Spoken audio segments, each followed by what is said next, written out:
This is VSiN, the sports betting network. The numbers told the story, they always do.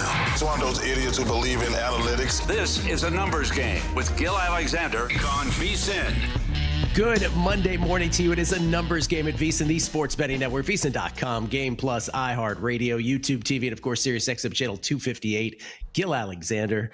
Another week from San Francisco. Kelly Bidlin back at the mothership at Circus Studios, or VSiN Studios at Circa Resort Casino there in Las Vegas. Good morning, sir. Good morning. How we doing? How was a beautiful 4th of July in San Francisco?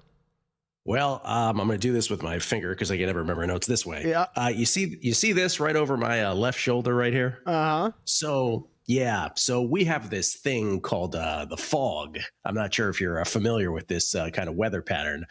Our 4th of July 250th celebration was a complete bust because as I mentioned on Friday, it's potluck. Some years it's beautiful. Other years, all we see is puffed colors, like clouds of color. So, complete bust. All these people came down to the marina. They all got stuck in traffic. They all had to leave. We barely saw any fireworks whatsoever. Yeah, man. Well, you had glowing clouds. That's nice. But happy 4th, everybody. Happy 250. Right. What a weekend. What a weekend of sports. World Cup. It is Team USA Day. Team USA's round of 16 game against Belgium tonight. Obviously, you have the battle for the Iberian Peninsula, Portugal versus Spain here at noon Pacific, 3 p.m. Eastern. Preceding that, we got to talk about the two games yesterday. Norway advances. England advances in just dramatic fashion. Both. We'll get into that. Obviously, we have our regular guest, Greg Peterson. All of his baseball plays today. Final week before the All-Star break. Major League Baseball looking good. Greg's got dating thoughts as well. His dating life, Kelly, has taken a turn. He texted me on Saturday. He's like, we got to talk about this on Monday. Excited? All right, yes. Let's go. Yes. No, I don't know. You don't sound excited. I am excited. What are you talking about, man? I did not know that he texted you on Saturday night. That is a much better addition to the story than what I knew about. He texted me, sent me exclusive pictures, which I cannot share. It's just fantastic. Wes Reynolds, Adam Burke a little later on the show, also with baseball, as well as Adam Burke's Guardians refuse to go below 500 still. Wimbledon, before we get into soccer, I have 3 plays on the overnight. We hit on Elise Mertens already this morning. Right now, Alex Ayala is in a dogfight with Jasmine Paolini. That one is Ayala is down a set. We are on Ayala in that one. The only one I have left, and I don't know when it's going to start because they're playing a men's match on court 1 right now, but I do have Linda Noskova as a slight dog over Madison Keys a little later on. So Wimbledon, by the way, I had a great grass court season going. Wimbledon, I'm down a unit 0.49, 1.49 units for the tournament. Or as the incels on Twitter call it, Kelly, he's cleaning out everybody. He's down 50 units or something, whatever their math is. Get it together, Alexander. Jeez. Down 1.5 units. How dare you? It's pretty bad, man. Plenty of time to make it up. We got a long week to go at Wimbledon. We do. Plenty of time to make that up. To soccer, because let us begin there. Let's talk about the 2 games. We'll get into it because Paul Carr is going to join us. I saved maybe the best for last. Paul Carr is going to join us in a little less than a half an hour.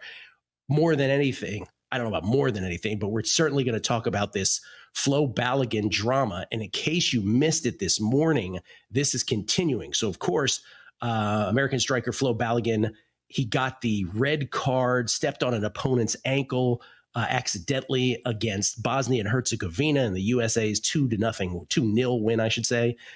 He gets the red card, which means he's supposed to be out for this game against Belgium. FIFA's disciplinary committee ultimately suspends the automatic one-match ban under Article 27, so meaning he would be eligible to play tonight. Trump got involved. I think Howard Lutnick might have gotten involved. This has caused a huge outcry internationally. Well, FIFA granted Belgium the right to appeal this morning, and Belgium is taking them up on that. So can't wait to have Paul on because I want to get his take on all of this, including should this red card have been suspended by FIFA in the first place? In other words, shouldn't the ban have stood? We'll get into that.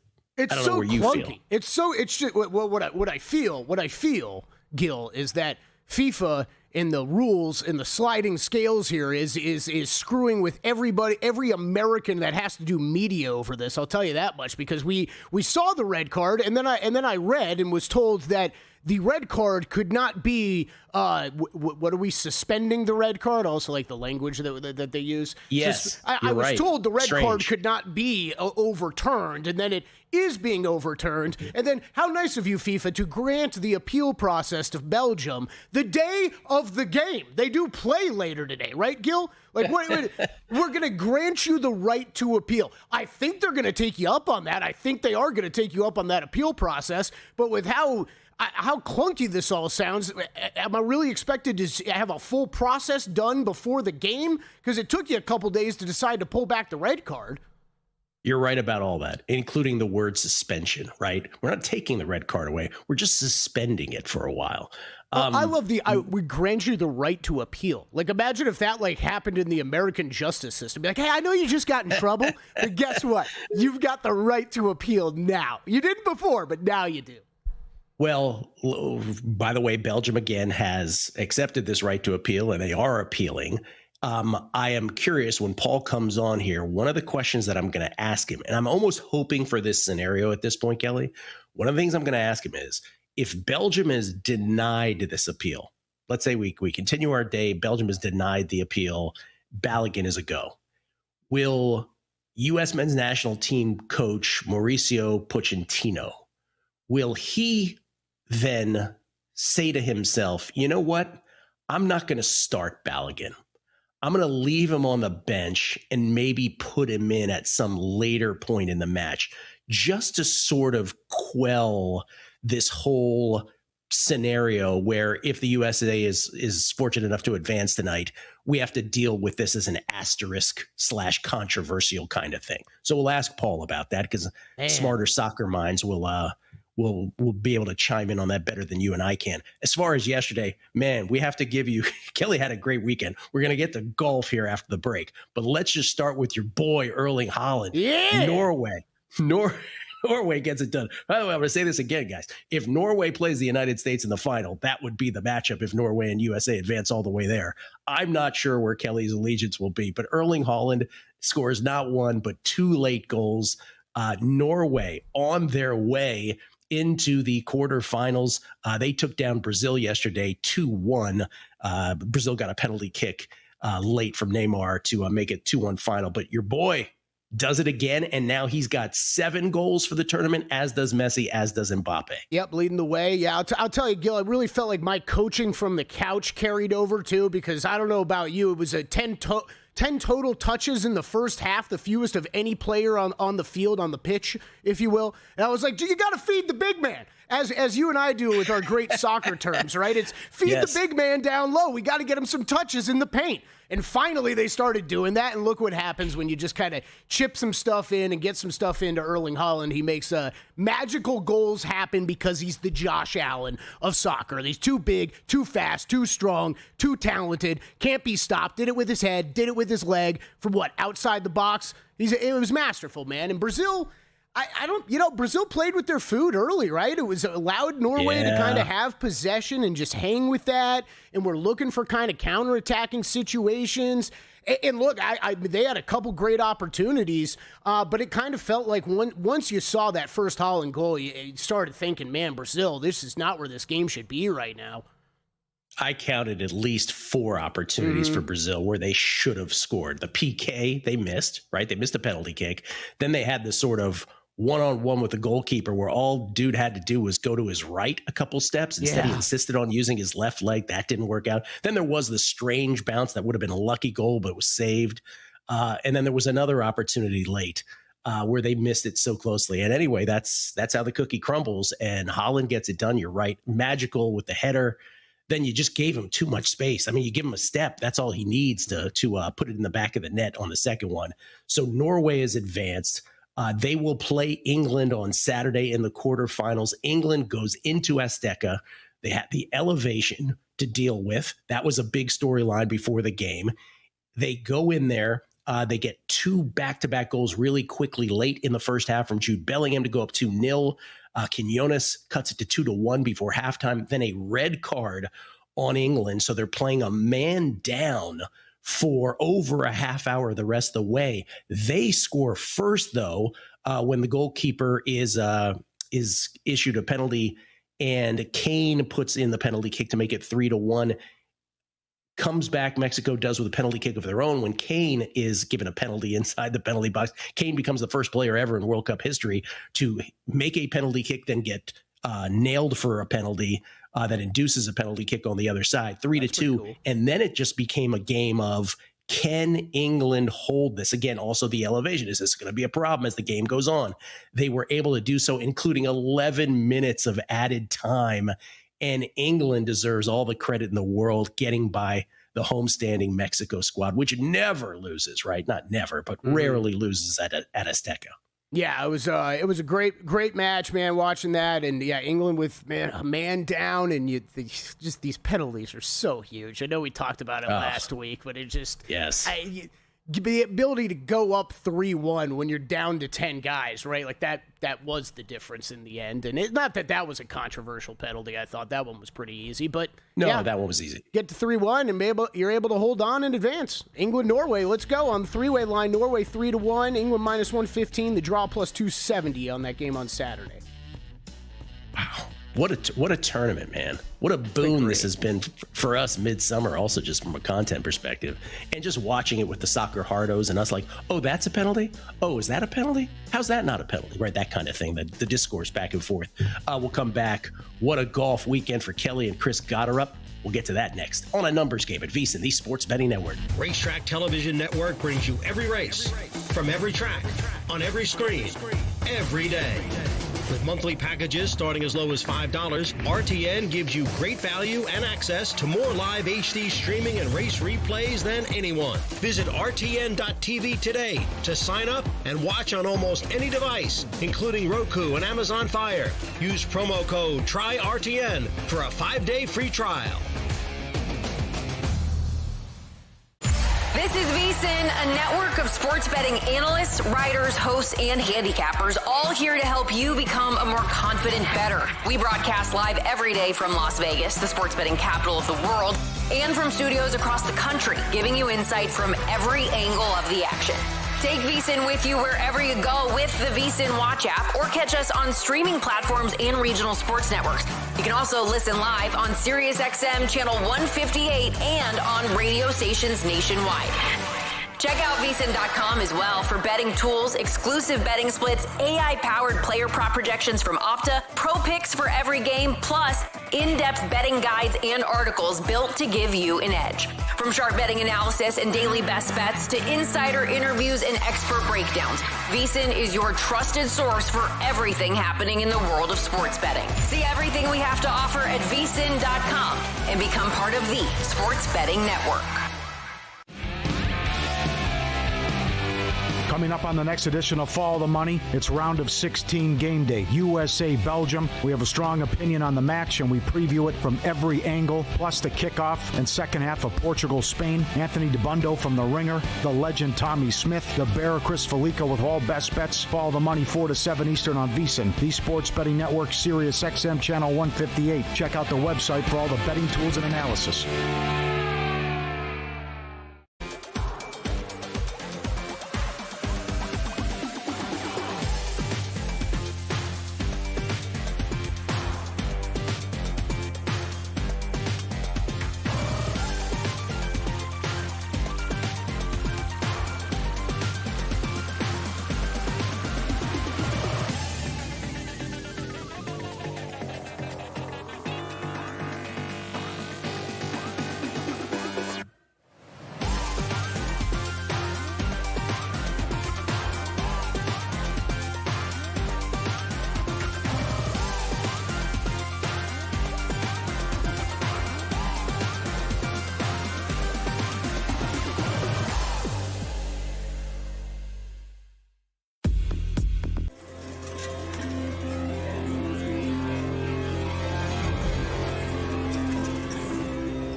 Game on VSiN, the Sports Betting Network. The fireworks have faded for some of us. They never started. But we're still celebrating here at VSiN through July 7th. For just $299, you get 2 full years of VSiN Pro Access. That's nearly 70% off the regular monthly price. You'll get our NFL season betting guide, daily best bets, real-time betting splits from DraftKings and Circa, AI-powered prop projections, 24/7 video on the VSiN Watch app, and every betting guide, season preview, and VSiN Pro feature we release over the next 2 years. But don't wait. This special 4th of July offer disappears after July 7th. That is tomorrow. Head to VSiN.com/subscribe now to lock in 2 years of VSiN Pro for just $299. That's VSIN.com/subscribe. Gil Alexander in San Francisco. Kelly Bidlin back in Las Vegas. Danny Higgins unable to join us today, Kelly. We're flying solo. That's right. Yeah, back to that old producing days. Had to scramble, Larry and Darnell and Chris let me know what I screwed up before the show and, quick adjustments. We got there though. 15 minutes, solid 15 minutes so far. So wait, what's this? You have until today. You completely do not produce anymore. Is that the story? No. It's just more. Danny handles a lot of the stuff right before the show, so I gotta get back in that mode. All right, we get tweets, Kelly, at Beating the Book. The Better Life, Tim Lawson. In my opinion, the worst failure in this situation is that FIFA lacks a mechanism to appeal red cards in the World Cup formally. Should have been able to properly address this in the first place rather than digging deep for a workaround. Yeah. Perfectly stated. From Tim Lawson, who knows his soccer. Shrek McPhee. Balogun must have had Sorsby's lawyer call FIFA about the red card. Talking about Brendan Sorsby, formerly of Texas Tech University. Minky Monkey Man. I'm glad somebody said this. Minky Monkey Man says, hey, Gil, I couldn't help but giggle every time the broadcasters used altitude instead of elevation. Must have been a dozen times. Me too, man. Every time I'm like, elevation. Every time they say, I go, elevation in my head. And sometimes out loud, Kelly. You should know. Sometimes out loud to myself. Darren Frazier. Happy Monday, Gilly and Kelly. Wanted to thank you for the tennis play on Friday. Paired it with a heavy favorite for a nice payday. And if you want to see fireworks, you just have to escape the city to drive about 30 miles east of the Central Valley. Oh, I know that, Darren. I know that's the case. You just have to leave the city. We're not leaving the city. We're very snobbish here in the city. We're just going to stay here and endure. By the way, do we have that tweet from Carl the Fog by any chance, Kelly? No, Anywhere? You know what? I don't think I do, Gil. That's my bad. I do not think I got that one in. That's a tough sorry. one. Don't worry. I got Carl, the next one coming up. Okay. Carl the Fog, by the way, tweeting about this and sort of saying, your 4th of July plan, San Francisco, for $250? Watch this. This is from Colin Murphy. I think we have to look at over cards in the U.S.-Belgium World Cup match. With this decision, you have to believe this match is going to be chippy. I could see Belgium initiating a lot of extracurriculars and the U.S. retaliating. Jason McKinney. Did the fireworks world record count from D.C. include Trump's call to FIFA? I hope Fezzik was able to watch the D.C. fireworks show. It was outstanding. I think Fezzik was in Tahoe, I want to say, for the fireworks. I don't know if he was back from Tahoe, but I think he had himself a lovely time, because you know how seriously he takes fireworks, Kelly. Well, that's a great place to do it, right? Get out on the lake. You can fire off as many as you want. That's a perfect spot for fireworks. If Fezzik's got it figured out, he's got it figured out. Real quick, because I don't want to forget this later on the show. Have you seen the latest Brandon Ayuk drama? Yeah. This is rant. So for those who thought it was like fait accompli that Brandon Ayuk was going to be a Washington Commodore, this has Antonio Brown vibes. I think Will said that on the group chat. He's right. This is starting to be really weird. Brandon Ayuk on Instagram just continuing to nuke his job prospects at this point, as Jeremy Fowler said over at ESPN. He is talking schmack to Jaden Daniels now, Kelly. I do not understand what his angle is here at all.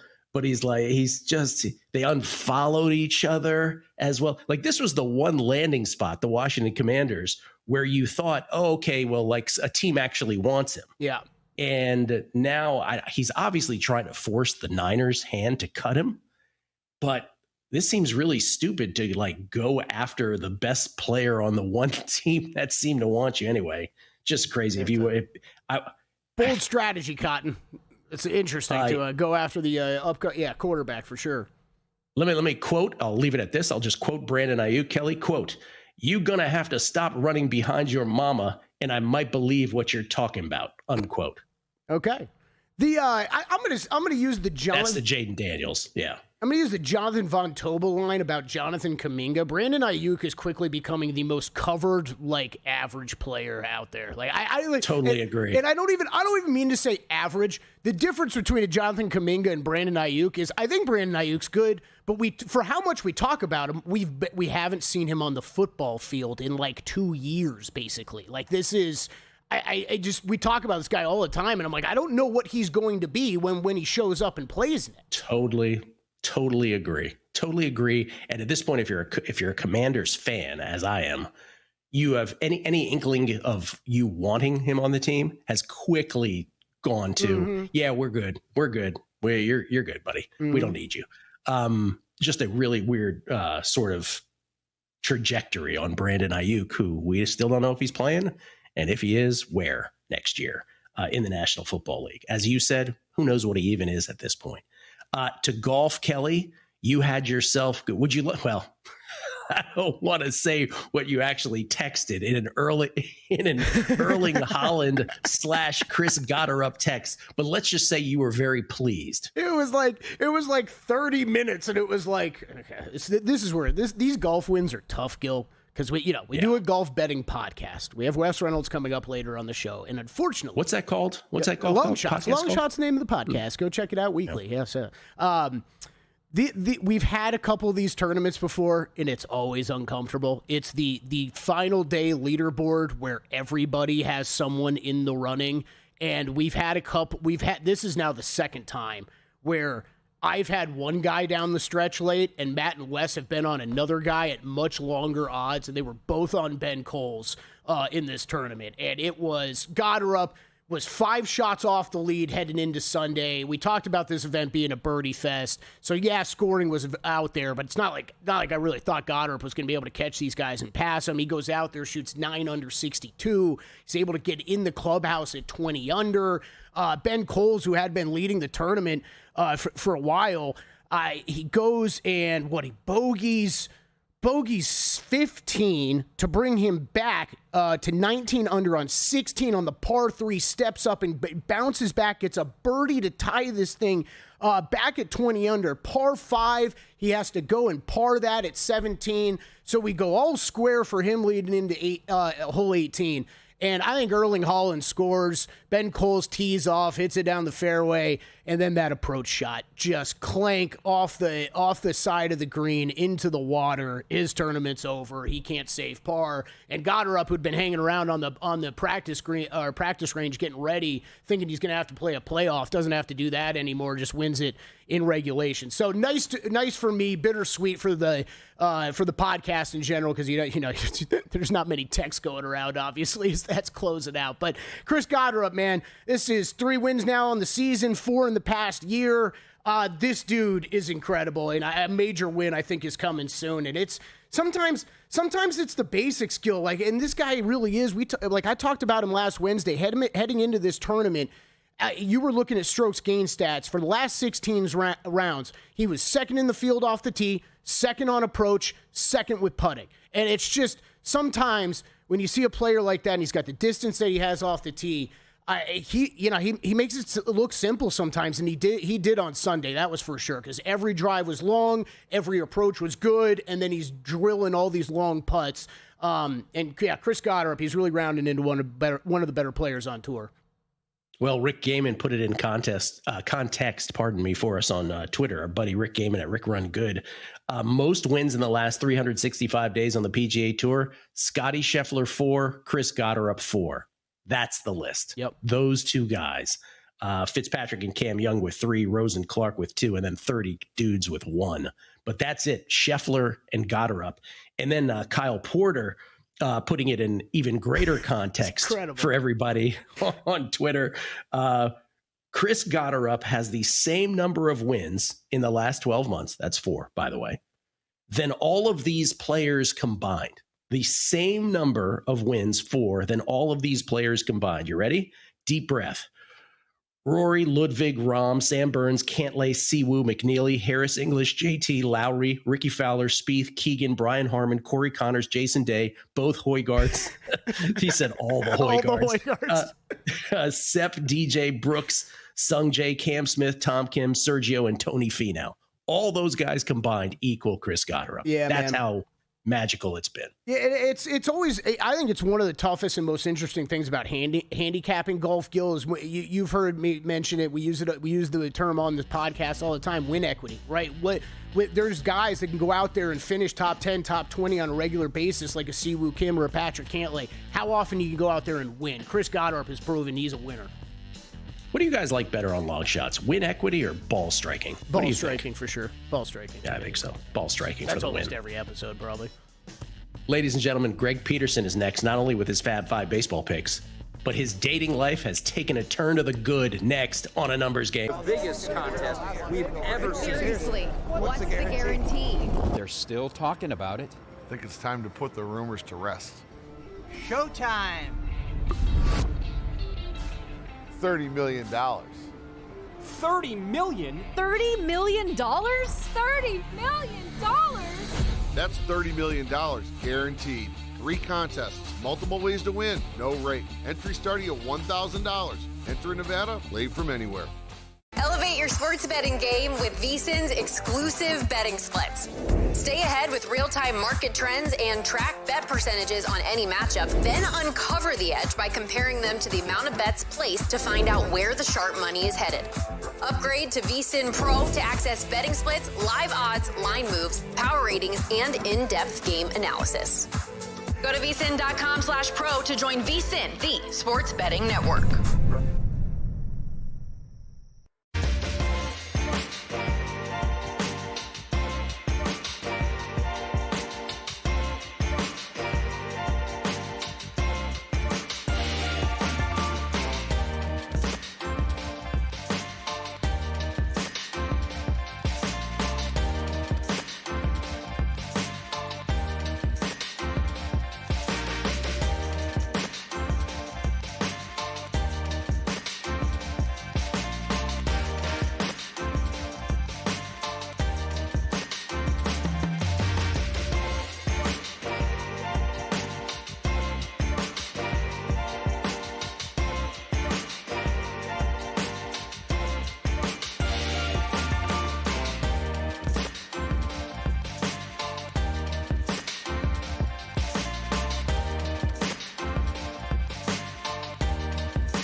This is VSiN, the sports betting network.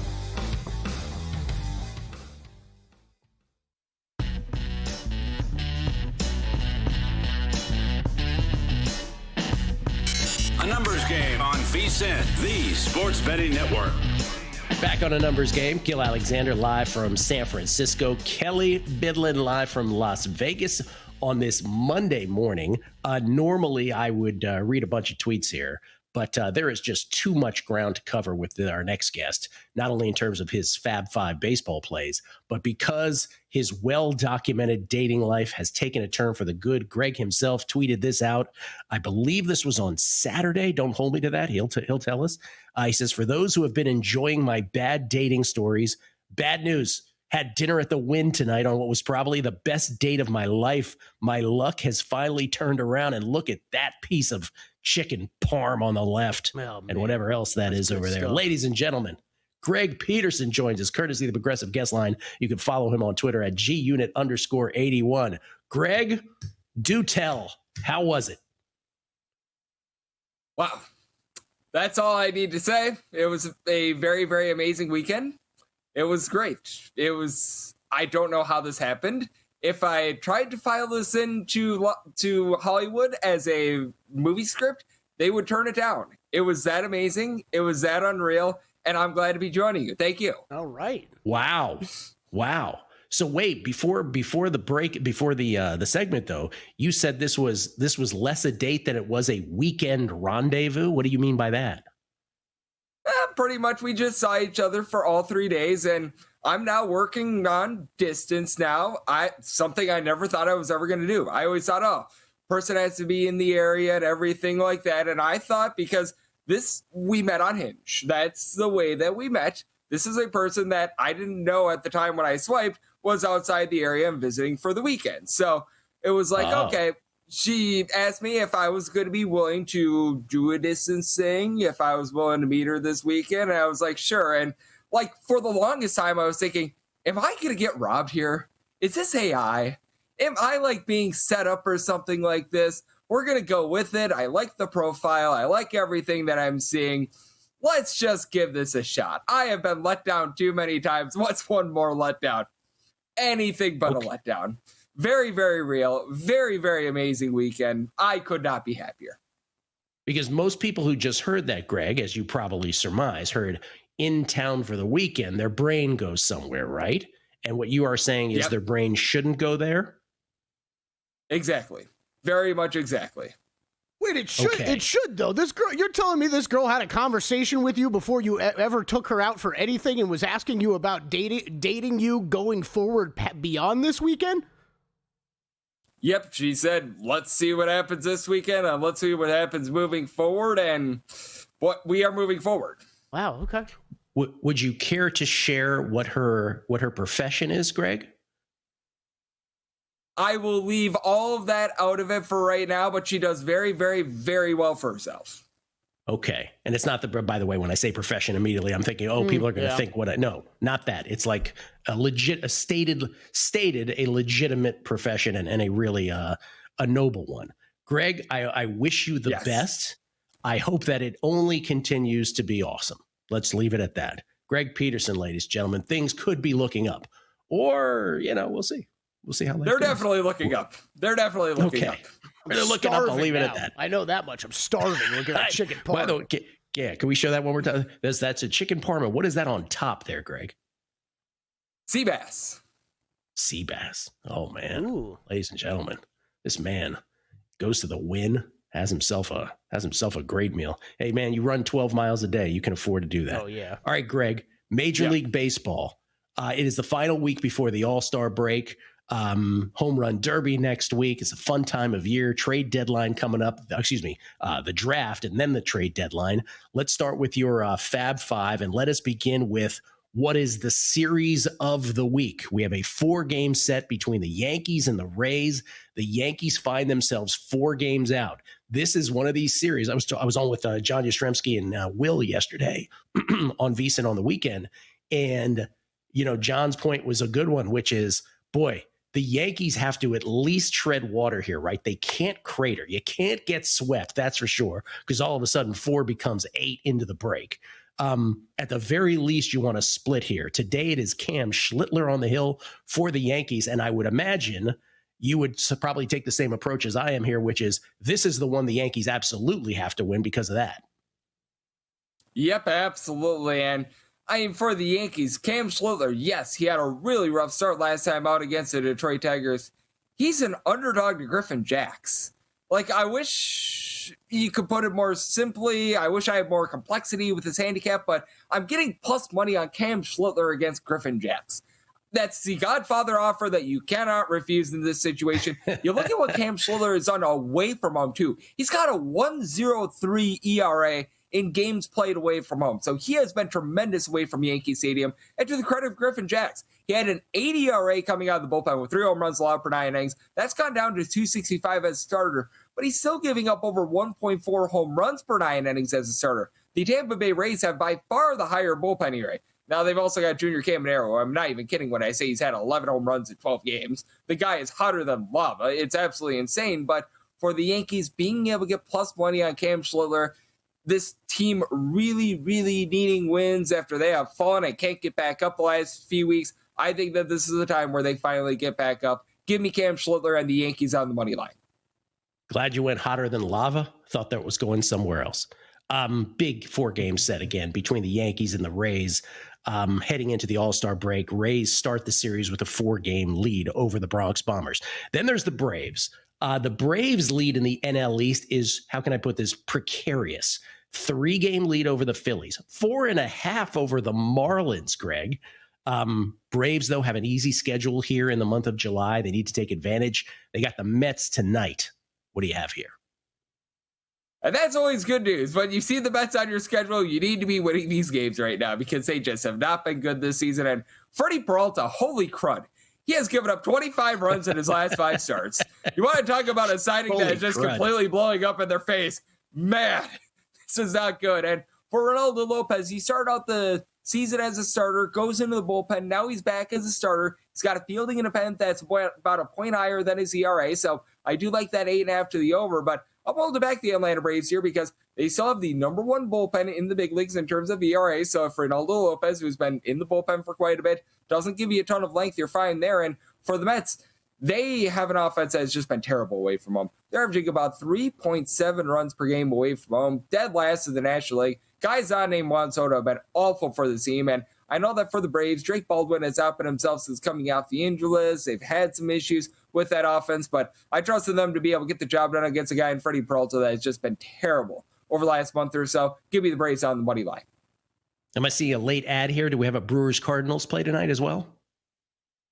Absolutely. With the Brewers versus the Cardinals, this is going to be a spot where I'm going to be looking at what we've got here with that total of 8 to the over. With Shane Drone, he's been rock solid. He's been able to give you a sub 350 ERA, sub 350 fielding independent. Dustin May is coming off of giving up, though, 11 runs in 2 2/3 innings in his last 2 starts.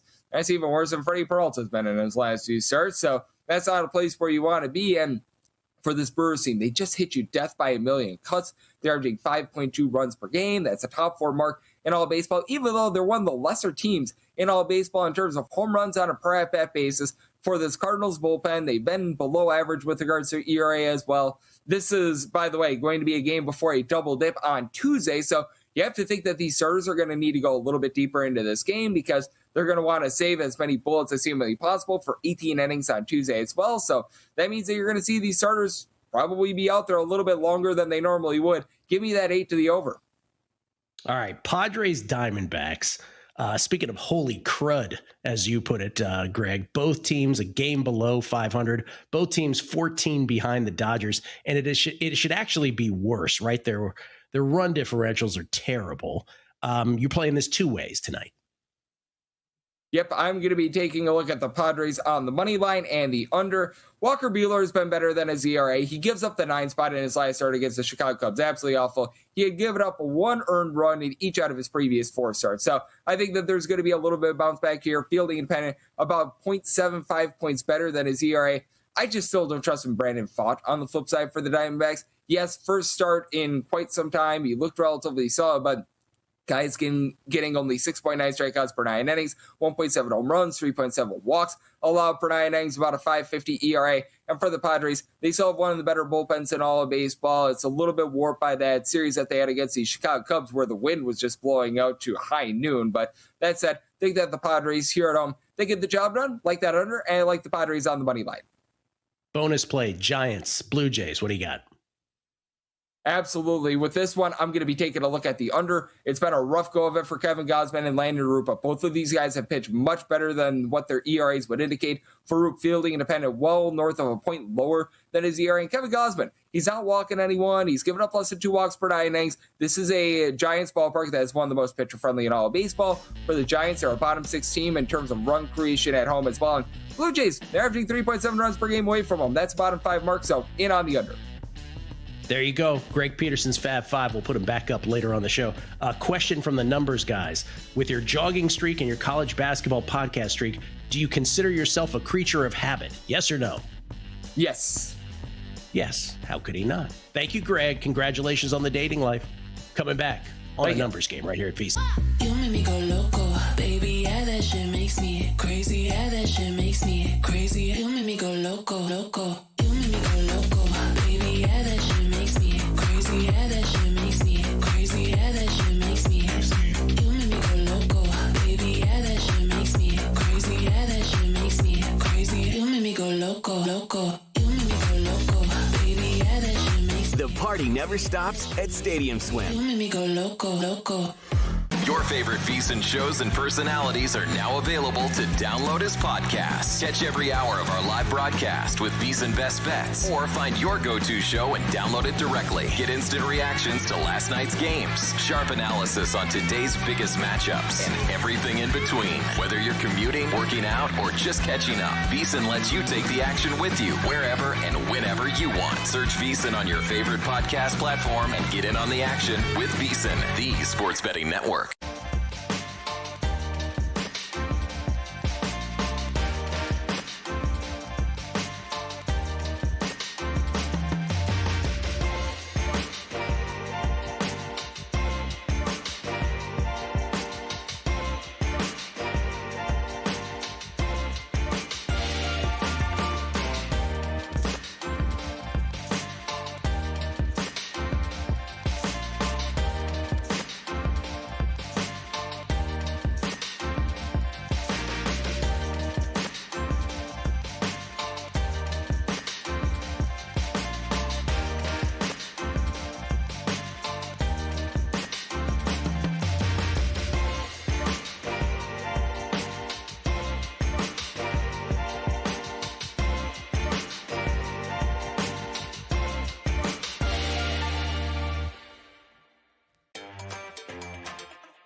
VSiN, the Sports Betting Network.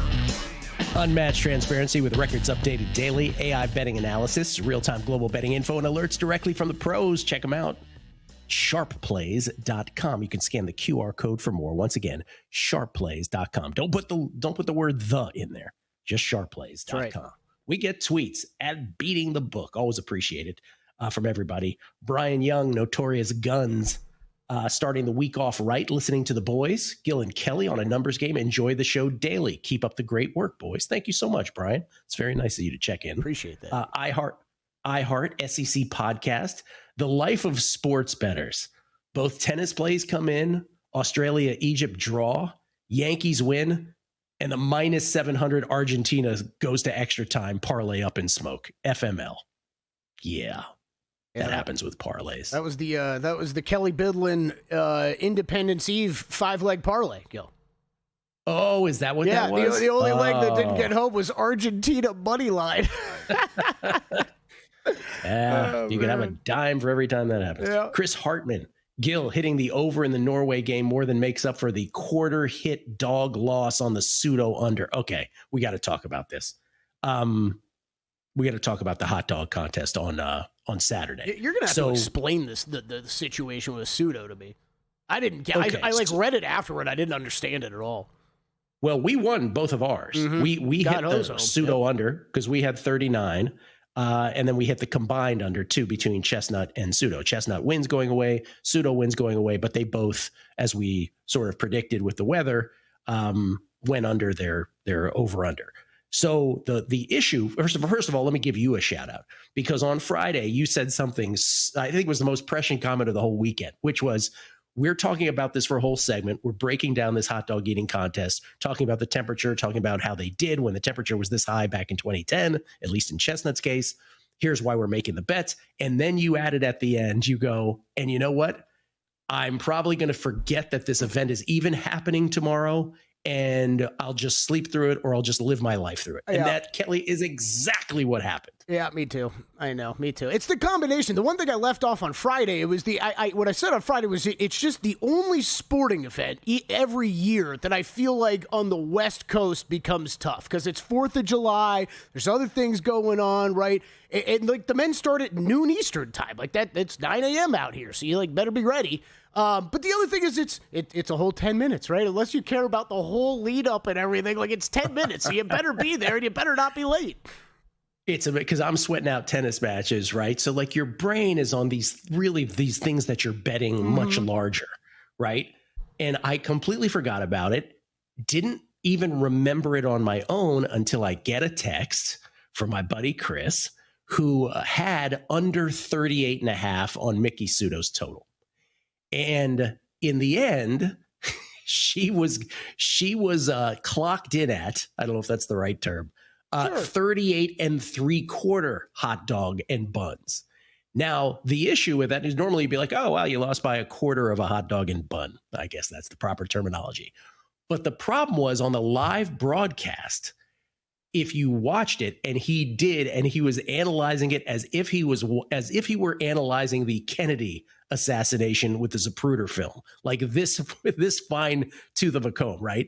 He's like, how can they possibly, because by the end of her 10 minutes, she was at like 32, I think. Mm-hmm. So we get it. You can miscount the broadcasts based on or vis-a-vis what they eventually have her at officially, but you can't miscount it by 5.5 buns and hot dogs or whatever it was. Right. So people were losing their mind, and I think kind of justifiably, because you'd have to go into, and here's the other smoking gun, and he did use the term smoking gun. The other smoking gun is the competitors who were in second or third, their counts were the exact same officially as they were on the screen watching it live. So I don't know what happened. Somebody who watched it live and has a better explanation than we could come up with needs to explain it to us. But that was the controversy of the Coney Island hot dog eating contest. We got super lucky because we just got it in time at 39 on Pseudo. But that is that's wild. You know how The rigged crowd loved that one. Yeah, that's wild. And like I said, you're going to have to explain this to me because I read it quick afterward, but you could read what happens, and then my immediate thought was, how do you miscount by 5, 6 hot dogs, whatever it was? You can't. Yeah. You can't. You would think that's very tough to do. So I'm interested to see if this affects anything with the broadcast and kind of how it's, they flip the cards over behind them, right, of how the counting goes in the future. Because we've talked about this with other sports. I mean, people bet on this stuff. Like, I think there's some leeway, right? If you are, official counts in, we were a half dog off, we're a dog off even, right? Like that, to me, that's okay, I get it. Like, you're trying to do this in real time. To me, to be 5 hot dogs off, like what? Like, that's wild. Yeah, that's not a thing. More tweets. This is from Las Vegas 514. Yo, Dan Snyder, worst owner. Albert Hainsworth, worst free agent signing. Heath Schuler, worst draft pick. Jim Zorn, worst head coach. Brandon Ayuk, worst and dumbest non-player. It's that is a brilliant Washington football team tweet right there. A little history and just how that's exactly how I'm like, you're not even on the team yet, dude, and we already hate you. Like, what are you doing, Brandon Ayuk? The numbers, guys, was the question for Greg. The actual question was, we all know about your dedication to your college basketball podcast and your jogging streak that's gone on since the Carter administration. Do you consider yourself a creature of habit? Obviously, we do from the outside, but it is a good question to see what Greg thought about it from his perspective, and he does think he's a creature of habit. Banshees of Atlantic City, no ball games. Oh, this was a thing with those watching baseball and betting baseball yesterday. No ball games were available on MLB TV yesterday. All games were available exclusively on NBC Peacock.